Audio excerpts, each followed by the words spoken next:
Alors, bonjour à tous. Nous allons aujourd'hui corriger l'activité 2 pour essayer de répondre un petit peu à ce que vous avez fait. Et je vais essayer de corriger en prenant quelques exemples d'élèves. Et vous verrez, je changerai et j'essaierai de changer pour la prochaine fois en prenant des élèves différents à chaque fois. Alors, pour l'activité 2, vous deviez remplir deux tableaux. Un tableau euh, représentant les différences entre le sang entrant et sortant du muscle mais au repos, je l'avais mis en rouge, et un tableau représentant les différences entre le sang entrant et sortant du muscle, mais cette fois-ci en activité. Donc finalement, vous deviez reprendre les données de ce document-là, le document 1, et les placer dans le tableau, dans les deux tableaux. Hop, alors, on va commencer par Louane.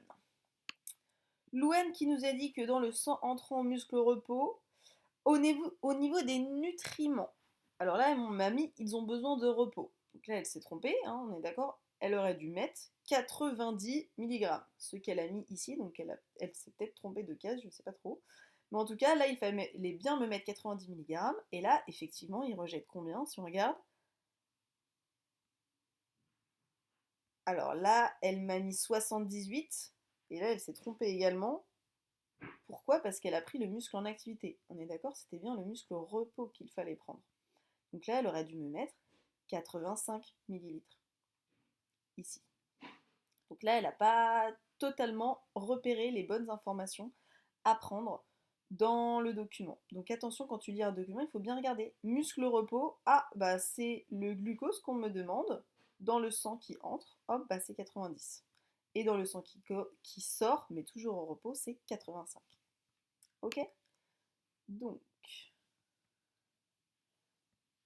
alors, Raphaël, lui, a bien vu ça. Donc, il a bien mis 90 millilitres et 85 au repos. Il a bien mis 20 millilitres de dioxygène et 15 millilitres de dioxygène dans le sang sortant du muscle, toujours au repos.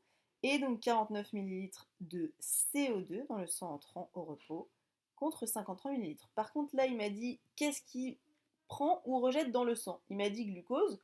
Ça paraît logique vu que c'est le titre du tableau. Mais moi, je voulais savoir combien, en gros, il rejette ou combien il prend dans le sang. Est-ce que le glucose, là, il est pris, il est récupéré par le muscle?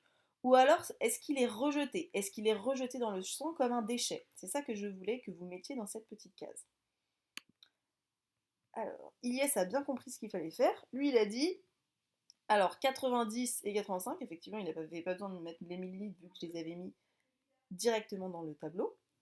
Et donc, il nous a dit, le muscle a pris 50 millilitres de glucose, donc dans le sang.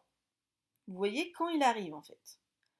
Quand il arrive, hop, on a 90 millilitres de glucose. Mais quand il ressort, il en a que 85 millilitres.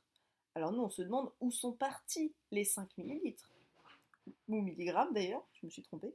Les 5 milligrammes, où sont-ils partis?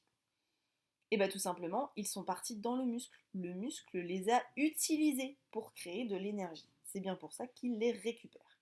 Si cette fois-ci on prend le dioxygène, il y en a 20, et là, il n'y en a que 15 qui sort dans le sang. 15 millilitres. C'est donc que le muscle a également pris 5 millilitres de dioxygène. Il les a récupérés, il les a consommés. Tandis que si on regarde cette fois-ci le dioxyde de carbone en repos, dans le sang entrant, il y en a 49. Et par contre, dans le sang sortant, il y en a 53. C'est-à-dire qu'il y en a plus dans le sang qui sort que dans le sang qui entre.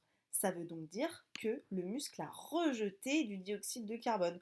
Combien pour être précis? 4 millilitres. Donc il y est bien, il l'avait bien compris. Ensuite, on fait exactement la même chose, mais cette fois-ci pour le muscle, mais à l'effort.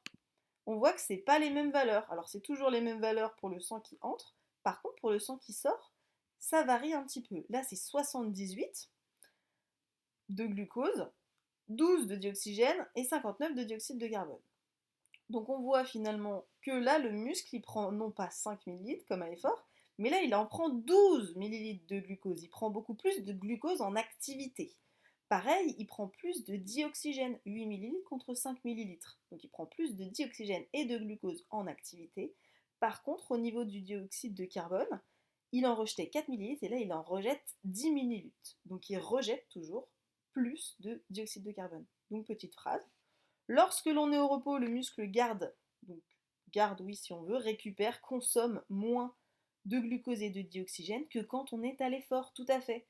Cependant, lorsque l'on est au repos, le muscle rejette moins de dioxyde de carbone que quand on est à l'effort. Donc là, c'est bien, il a bien compris que le dioxyde de carbone, c'était un déchet, c'était ce qui était rejeté, alors que le glucose et le dioxygène, c'est ce qui est consommé, c'est ce qui est utilisé par le muscle pour créer de l'énergie.